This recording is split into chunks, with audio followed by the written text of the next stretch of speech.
just because you don't see anything on the screen, this doesn't mean that kokanee are not in the area.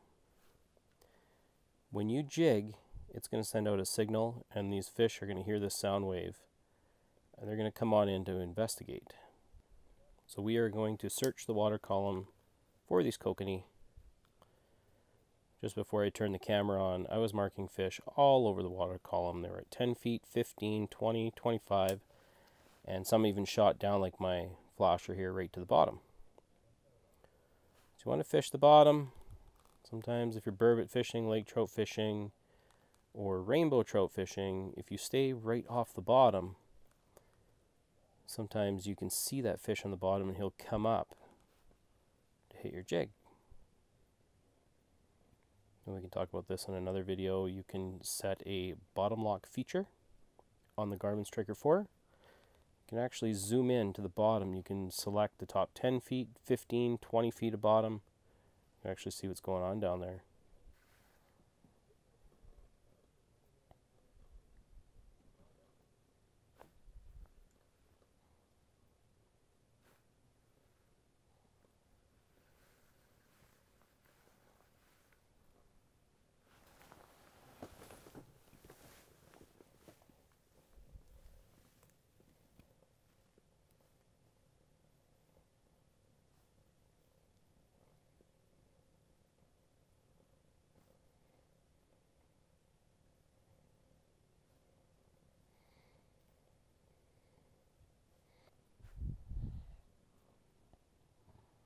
So this is a really good example of a good school.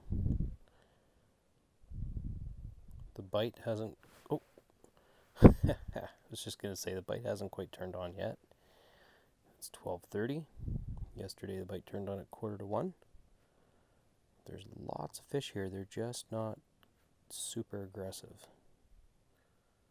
So they are moving up and down the water column. They're moving all around. They're just not biting yet. For whatever reason, it's almost like a switch turns on a couple times a day, and these fish just bite at anything. We're just trying to convince them to bite. Can't seem to get one to bite. Here comes another one.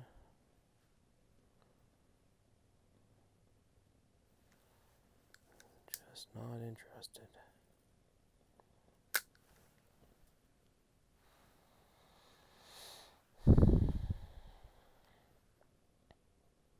See how they're swimming up, swimming down.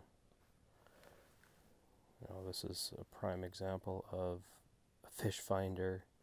Shows you where they are, but you really don't need a fish finder when they're in this thick.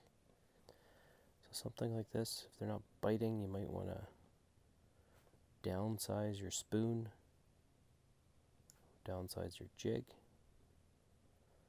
See if you can trigger a bite. So I think we're going to do that right now.